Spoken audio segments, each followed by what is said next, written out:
What's up, TikTokers? It's Pretty Little Red Chick. Swing around that old big old tree, found daddy on the word of God one more again. Listen, guys, I got a quick message for you. Since I'm doing testimonies here on TikTok, I got another one of those old famous stories that I tell on my TikTok live, but I'm going to record a video about it. I've never done that before, so to give you guys a chance to catch up and keep up with what my life has been like. So years ago, many years ago, my oldest son, Dre, would have been about 10-ish at this time. My young babies would have been about 5 at this time. So it was many, many years ago. But the story goes is that we had fell on some hard times, and unfortunately we became homeless at that time. And so a family member had took me and the kids in, and I had to apply for food stamps and Medicaid and things of the state at that point because life had gotten hard, so I didn't have the income to keep up. So we had ended up moving in with that family. I had put things in storage, and then once I went with that particular family member, they waited until I put about $1,000 worth of groceries in the home and all deep freezers and all.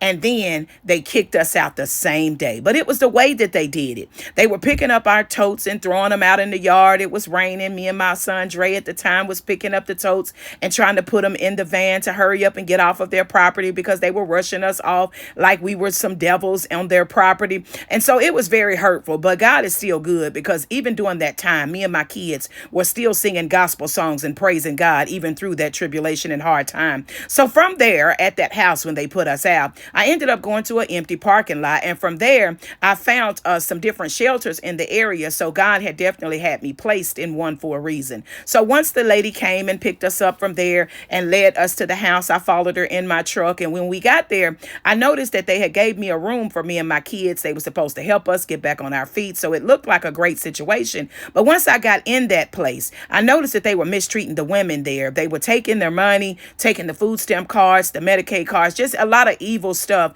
And I could hear them talking to other rooms like, we're finna put food in our home and not theirs here at this house. So God had allowed me to teach the gospel, because I was an evangelist during that time. I was able to teach the gospel to some of the women that were there at the shelter and get those women baptized in God. So I saw it as a positive that God was allowing me to still let my light shine even in the midst of a homeless situation. So it looked and appeared good. But in Jackson, Mississippi, where I was at that time, there was a event that they do every winter. And so that particular church shelter, because it was a house shelter, they had decided that we were all going to get in the vans and we were going to go to downtown Jackson and feed the homeless. But they were prepping us up in the van. And they were saying things like, don't touch the homeless people. They're dirty. Only give them a plate of food and don't touch anybody or make contact. And if you do, you have disobeyed the house and the rules of the house. So at that moment, I'm a child of God first before anything. And my God was in my heart. And he said to me, Shanae, quote to me the first and greatest commandment.